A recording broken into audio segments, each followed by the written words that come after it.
During your pretrial deposition in your medical malpractice case, if the defense attorney fails to ask you all the information about all the details in your case, is it your obligation to go ahead and volunteer all that information that you were not asked about?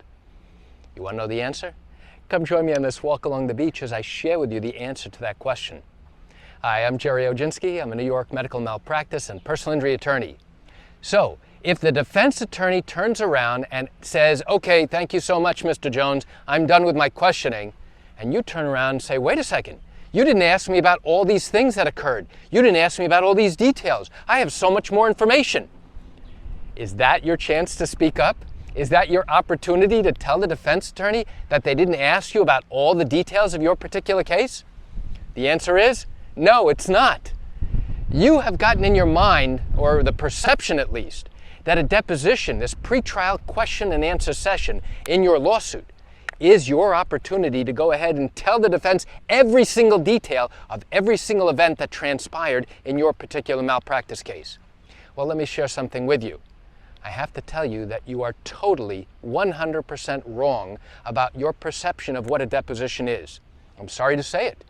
If nobody has told you the real purpose of a deposition, I'm going to do it. And here's what it is. The real purpose of a question and answer session is to answer the defense attorney's questions. That's it. That is your goal. Your goal is not to tell the defense every single detail of every single event of every single day that transpired in your malpractice case. That is not the purpose, and it is not the goal to do that. And think about this. If you were to somehow tell the defense every single detail of every single memory of every single interaction that you had, you would be there for many, many days, where every single interaction now would be questioned. And now they would ask follow-up questions, not just a few questions, but hundreds and thousands of follow-up questions. Why? Because they are entitled to probe and to learn information. This is the discovery phase of your lawsuit. This is what happens when you bring a lawsuit trying to seek compensation, trying to seek money as a form of compensation because your doctor or hospital staff was careless and caused you significant harm and injury. And when you do that, the defense attorney has an opportunity to learn from you and say, okay, Mr. Jones, tell us what happened. Why are you here? What problems do you have? What do you believe was done wrong? What do you think the doctor did to cause you this harm and injury? And now they're entitled to probe. And whatever answers you give, they're entitled to follow up and to ask even more questions. During COVID times, this typically will take place on a Zoom video call.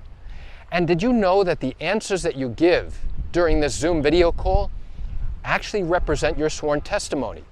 And it carries the same exact weight as if you are testifying at the time of trial. So now the defense is trying to learn about what happened.